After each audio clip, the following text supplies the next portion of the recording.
All right, Manuel, this is to document how to update the database for both bills that have been paid and then throughout the weeks or during the month as the invoices are processed through the queue on bill.com.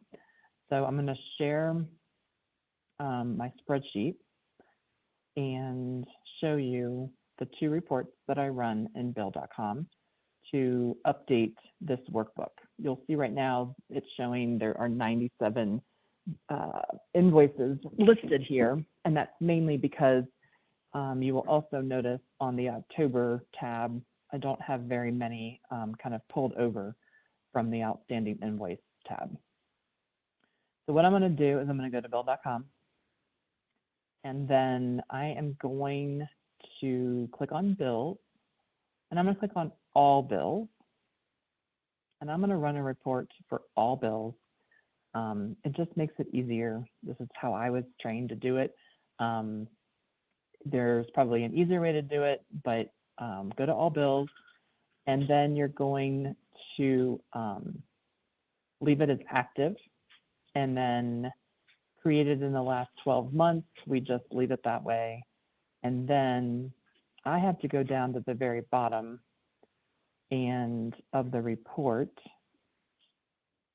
and hit load 100 more. And then you just basically keep clicking on that until it basically has all of the bills, all the invoices listed on the report. In reality, you probably don't need 12 months. You could probably just do the last 6 months, but it is what it is. So then we download that report in Excel. It'll go to your downloads folder called All Bills page. I open that file, and then I will save that as kind of a snapshot for today's activity. And I'll save it on the SharePoint.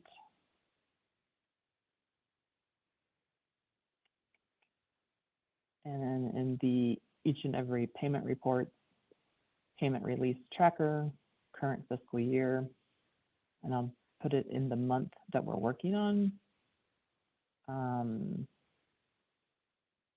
Let's see here. Then I'll create a folder for the date that I'm doing this.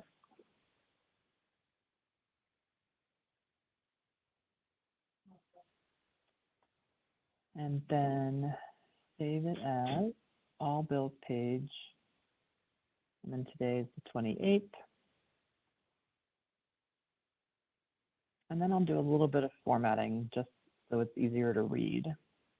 This is just up to you, depending on how much you want to see or not see, or be able to filter, etc. Filter this. I don't need the description, and since I'm working on my laptop and a smaller screen, it's just easier to see the things that I need to see. Balance due, notes, I know all of them are wires or e-payments. I don't really care about the bill type. Just trying to clean up a report to be able to see the stuff I need to see. All of our stuff is pretty much paid in US dollars. Yeah, so I don't really care to see that column. And then for the most part, I will just use this report. Let me think about this for a minute.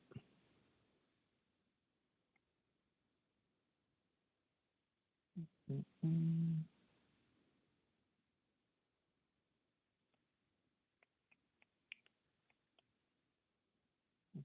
do I do this? I'm trying to remember how I did this actually. Sorry for a little stopping here.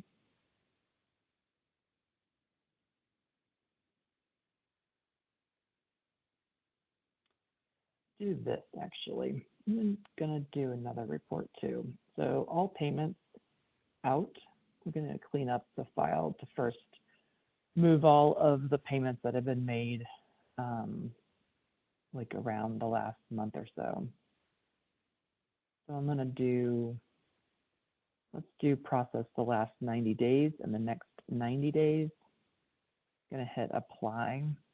Again, you're going to want to go all the way down to the bottom of the report, and depending on the screen you're looking on, it may require one of two of the drop downs over here, but then you want to load all of them so that you can see all of the invoices in that like 90-day before, 90-day after window.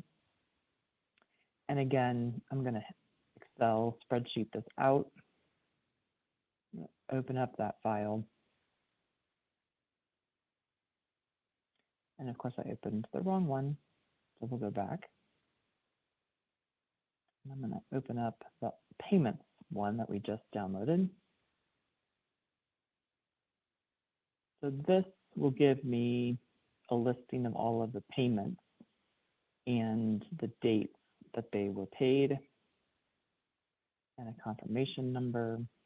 I'm going to hit filter and do a little bit of formatting to get rid of stuff I don't need. And like paid from is obviously our bank account. I'll go ahead and keep the column for now, but I'm going to make it really tiny. And there is no card transaction fee. I'm going to delete that for now, just so I can see everything kind of on one screen while I'm working from my laptop instead of a larger computer monitor. And then the fun thing with this report,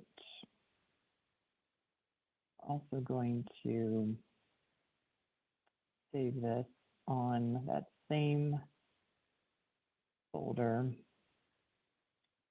This isn't make or break, but just kind of what we've done or I've done. And sometimes every month or every week I do something different too. So this is all in how it makes sense to you.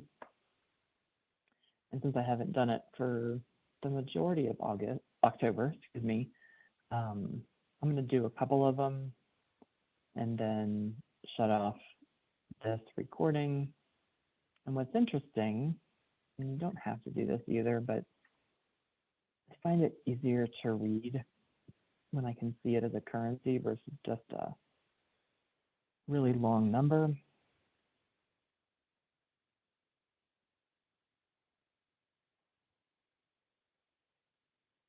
Maybe this wasn't a great idea with the number that I downloaded. In hindsight,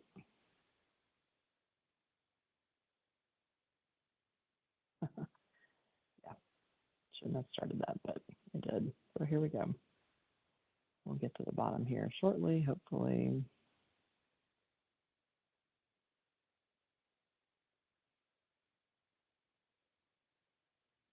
Again, this just to make it simpler to read the number. And then what I'm going to want to do is I want to, let's see, so process date, arrival date, doesn't even make any sense.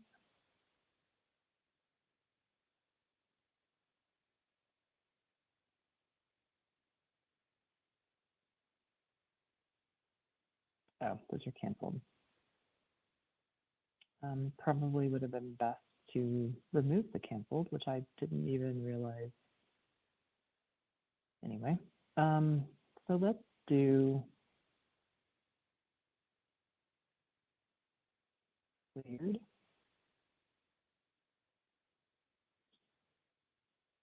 These should be ones that have paid. So we're going to check this just out of curiosity because I'm sort of not remembering all of the terminology within Bill.com right at this moment.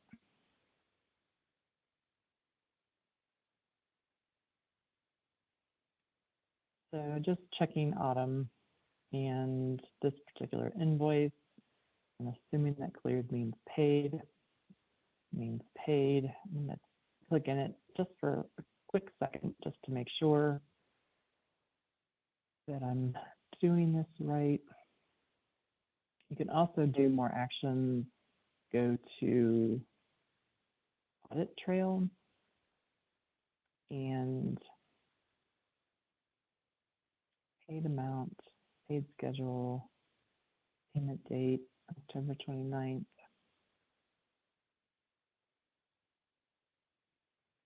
So in fact, cleared does mean paid. So we will, in essence, go back and forth between our offline file and this file. I'm just going to make a notation that I did something with that.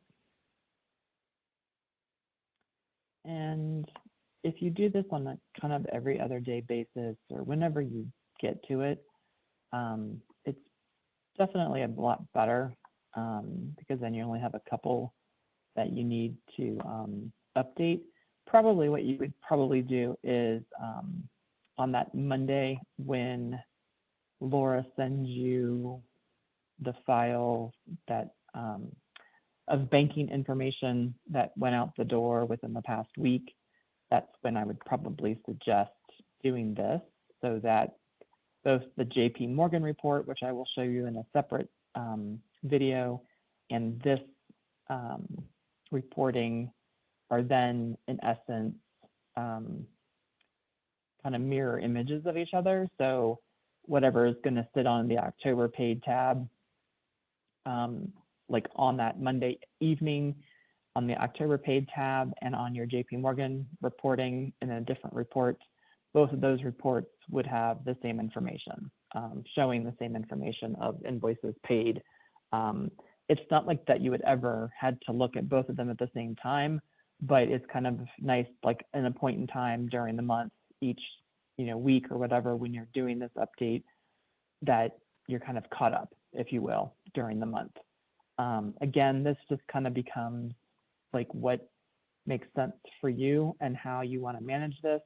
I used to kind of manage this on a daily basis, but my role here recently, my base role has gotten a little out of control with work responsibilities, as well as transitioning off the assignment and having to train my replacement. So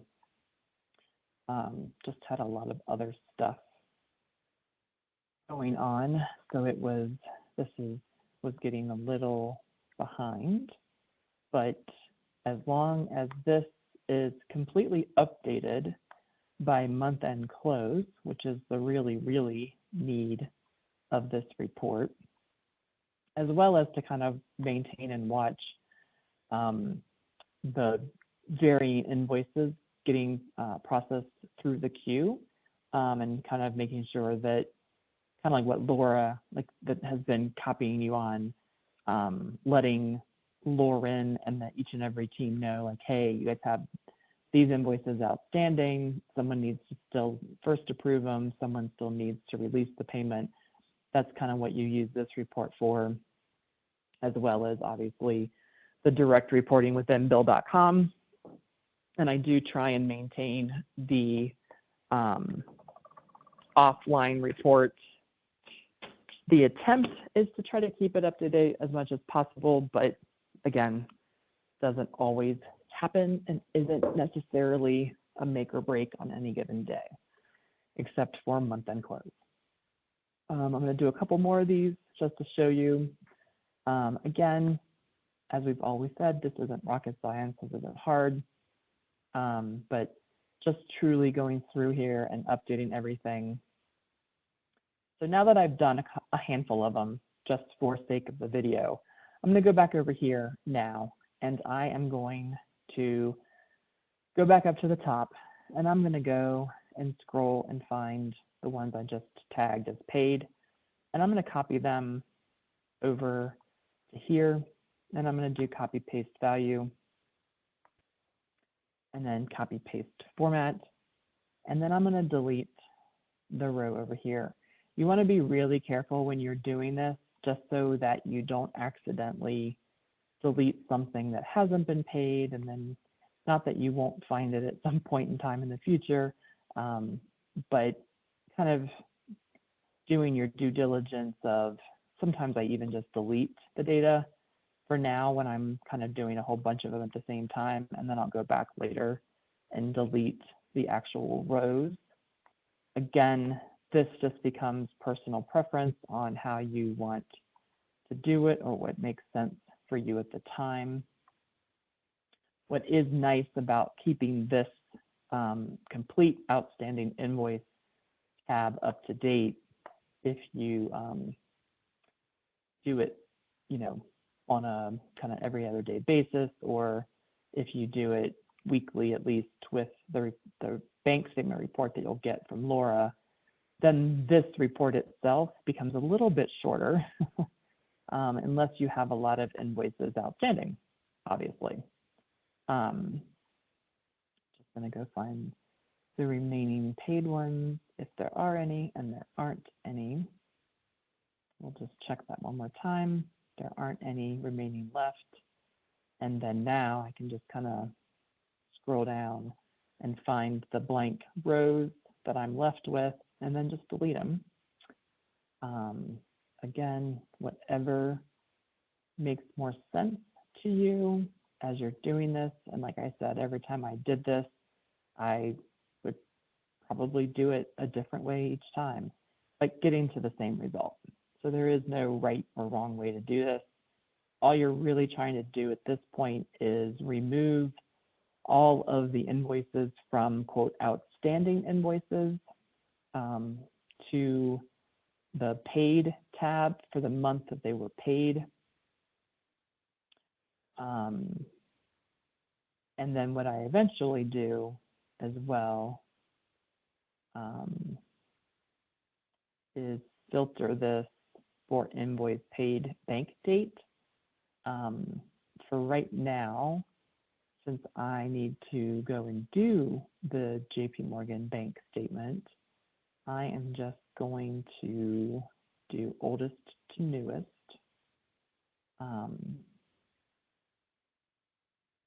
Because that's most likely, generally speaking, when they were paid. And especially since I started from this file over here with the latest one, that's why they are the invoices that they are from here being paid out. So let me make sure there isn't anything else I want to say about this. Again, all you're trying to do is get this outstanding tab up to date, where the only thing that is on this outstanding invoice tab is truly outstanding invoices. And then once you kind of move them off the outstanding, once they're paid, and you put them in the October paid tab, you're going to check at some point in time, each time you do that kind of JP Morgan update, which again will be in a different video, that this number up here, the paid this month, is the same amount that is showing in the JP Morgan bank statement as invoices that in fact were paid that month. I'm sure there's probably something that I'm missing to put into this video. But for right now, that should get you the 80 for the 20. And then if there's anything else I think of that I might have missed, I will put it in my next video. Hopefully, let me see that this actually all recorded, since I'm kind of doing this just as a random team meeting and sharing. So I'm going to stop sharing. And then I'm going to stop recording